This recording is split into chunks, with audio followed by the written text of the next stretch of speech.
Hi, I'm Sarah. I'm the CEO of Dynamic Boards, and we advertise non-exec director roles from across the UK. We talk a lot about how we advertise roles for free to anyone who wants to sign up, and we're a really friendly and welcoming platform. But today I thought I'd talk about the service that we provide to organisations. And Claire Howe is an executive director at B3Living. B3Living have used our services 3 times to advertise their non-executive director vacancies. They've used our gold package. That means that they've listed the role on our website. We've shared it on social media, in our newsletter, but we've also sent a targeted email to the candidates on our database who meet their brief. Alongside that, we've recorded a video. First time it was with Claire, and the other 2 times it was other members of the board, to talk about the role of the organisation and give people a bit of a flavour for it. So Claire, to kick us off, sort of what's been your experience of non-exec recruitment before using Dynamic Boards? Thanks, Sarah. So I've done this quite a few times in the past, actually. We have had quite a few recruitment campaigns here at B3Living, and we've had some really good people recruited in the past. But what I've found, particularly when it comes to diversity, is that you get the same people applying, and it seems to be the same pool of people. And we really wanted to improve the diversity on our board. So I kind of came to realise that I need to do something different. I heard you speaking at a webinar, actually, Sarah. I got some really good tips from you, and you kindly agreed to speak to me. I don't know if you remember that. I always forget how things come about after all. And you looked at our recruitment pack, actually, and you gave me some really good advice about how to be honest about where we were on our journey, and just to be really transparent about it. And I did take some other advice as well, and I just flipped the way we do things, and that's how I came to use you, really. And that was just to improve the diversity. But I've been really pleased with the way things have worked over those 3 campaigns. Yeah, brilliant. And so what do you think was different about our approach? I guess, you've got search firms in the market. Dynamic Boards is purely advertising. We're not a search firm, so you had to receive all the applications yourself and manage that interview process and all. But what was different about our approach? Yeah, so I mean, I had got to the point where I decided to handle things myself anyway, because I had spoken to quite a few people, and what they said was, if you're outsourcing any bit of the process, you need to be absolutely 100% sure that you are removing any bias, unconscious or otherwise, from the process.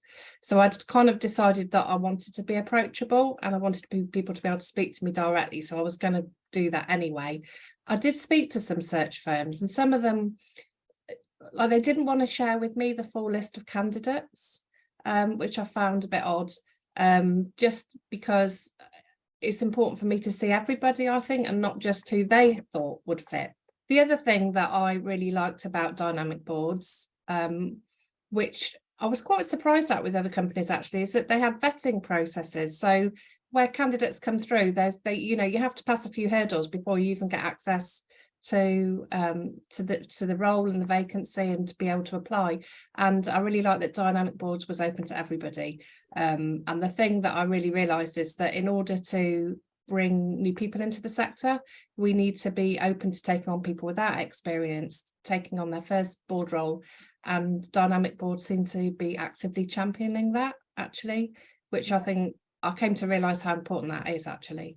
Yeah, really opening up the market. Yeah. And I think I remember that conversation that we had early on, Claire, and there's so many wordings that are just so commonplace in non-exec recruitment. It's actually quite hard. This isn't the only thing that you do in your job.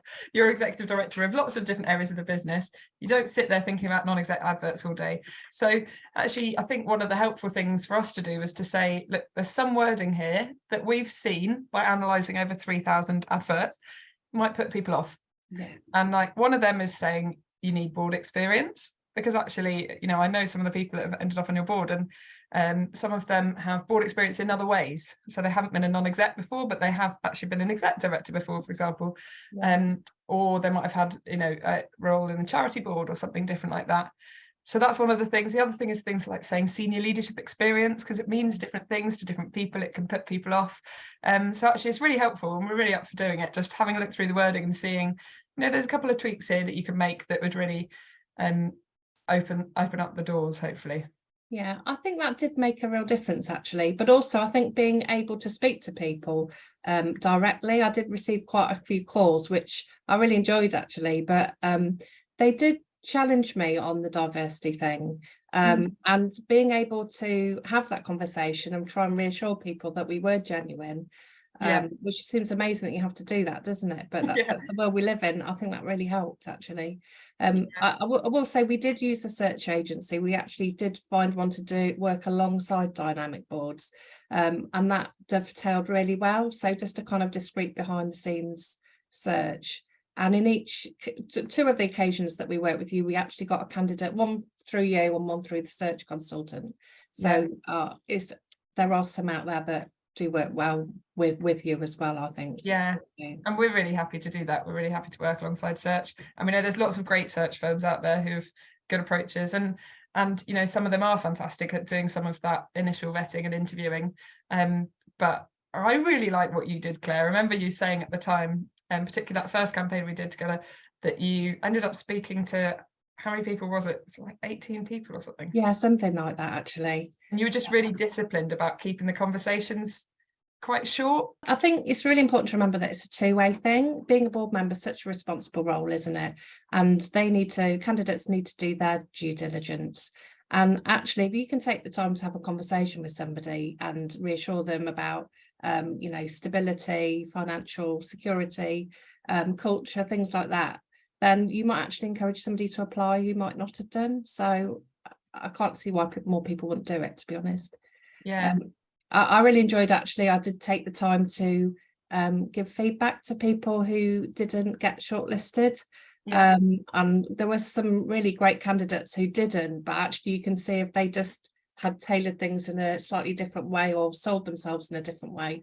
So I enjoyed doing that as well, which was a great opportunity for me personally. Yeah, and it gives people a good lasting impression of the organisation, and you know, the impact that can have as well. So Claire, for people watching, in that first video that we recorded together, I remember you saying, "Oh, a video," the first time. In that first video, Claire really openly shared that the board at that point in time was all white, and that the people living in B3Living's properties were from a really great mix of ethnic diversity, and you wanted to change that about your board. Not many organisations are really straight up and honest in how they go about that conversation. So how did you find the video, and how did you find doing that? So I felt I wasn't comfortable at the thought of a video, I'll be quite honest, but I find your tone really infectious and your enthusiasm really infectious. So actually doing it was, I surprised myself. It wasn't as bad as I thought it was going to be. I didn't really go watching it on social media afterwards because it's not the sort of thing I enjoy doing. So that part of it, you made it really easy. It was fine. It was absolutely fine. In terms of being open and honest, I just think we have to be, really.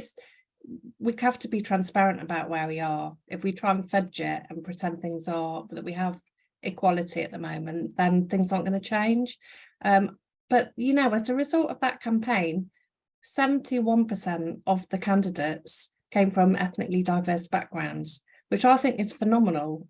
I mean, normally it would be about 30% I've found in the past.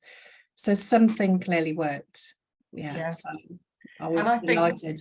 You know, and people can tell watching this video, and we'll share a link to that video as well, but you are really friendly, welcoming, you come across really open. And I do think seeing an advert on paper doesn't actually give that impression anywhere near as much. You can put the statement, particularly welcome from people from this background or whatever, but actually when you hear someone say it, looking at a camera, smiling, you think, goodness, I might actually feel really welcome here. It makes such a difference. So it was a fantastic way to do it. So the way we work, we sent an email out. Claire recorded this fantastic video with us, and then we sent an email to the candidates on our database who actually met that brief of what you're looking for in each of these three cases, to tell them about the role and to encourage them to apply. It's really direct. And when you shared that 71% stat, you know, that's a big result of the fact that we went out to people who were from ethnic diverse backgrounds to say, check out this role. So it's great to hear that you did get that great applicant mix. So the first campaign, you had one from us, one from a search firm. Tell us about the second campaign. So the second campaign, we were looking for somebody with financial skills actually, and we did get through to the interview stage. We had a good pool of candidates, but unfortunately on that occasion we didn't manage to recruit. So still not sure why on that occasion. We did have less candidates. I didn't know whether the role was too narrow in terms of just pinning it down to financial skills or not. So I kind of had to just chalk that one up to experience and move on. It's always a bit disappointing, isn't it, when you don't get the outcome that you wanted to. Yeah. Yeah. And Claire, I just wanted you to share that, just to be totally honest, you know, we're an advertising service.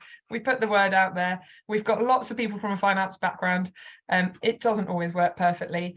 And actually that's part of why we structure our fees like we do, that there's an upfront fee for the work that we do and getting the word out there and recording the video. But there's a success fee. We want it to be successful. We want you to appoint someone that you met through Dynamic Boards. But it's not perfect. It doesn't always work. So then the third time, what were you looking for and what kind of person did you get?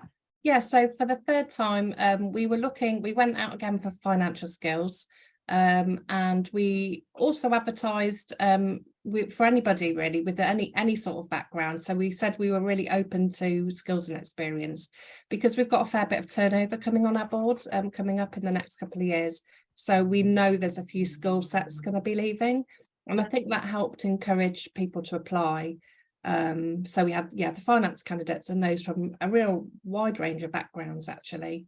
But we were quite clear on this occasion that we wanted somebody from outside the housing sector because we've got about 5 members of our board who work within the sector. So we wanted to get that out of sector experience in, really, which is really valuable. And tell us about the person you did end up recruiting. So we actually haven't they bring to the board. Yeah, so we haven't announced the appointment yet because they're not formally starting till January. So keep an eye on our website. But we appointed one person who applied via Dynamic Boards and one via the search consultant. And through the Dynamic Boards, we got a great person actually with a really strong finance background and lots of other interesting skills and experience as well.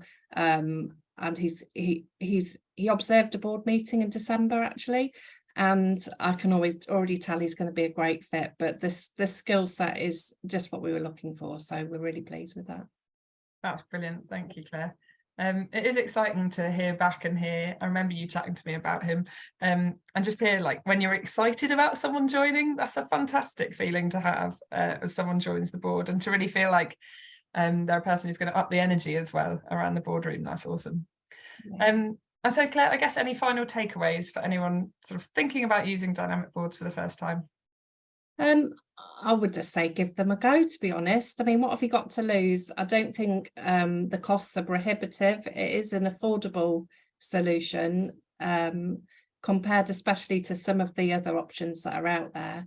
And I would say if you're not sure, have a chat to Sarah, talk about who she might have on her database in your area with the skill set you're looking for. And just have an open mind about it. And I'm quite happy to chat to anybody about my experience as well, if that helps. Thank you, Claire, that's fantastic. And if you're at all interested, I'm going to put my email address below. It's sarah@dynamicboards.co.uk. Reach out and we'd be happy to chat with you and see if we can help advertise your role. We've got a page on our website where you click advertise your role at the top of the page, and you can see all our different pricing options and how we can structure our support for you, whether you want to do a video interview like we did with Claire, to do the targeted email where we email those candidates who meet your brief, or just to list the role on our website alongside other roles. We'd be really up for helping you. So thank you, Claire. Really appreciate your time in reflecting on your experience with us. Thanks, Sarah. Thanks for your help.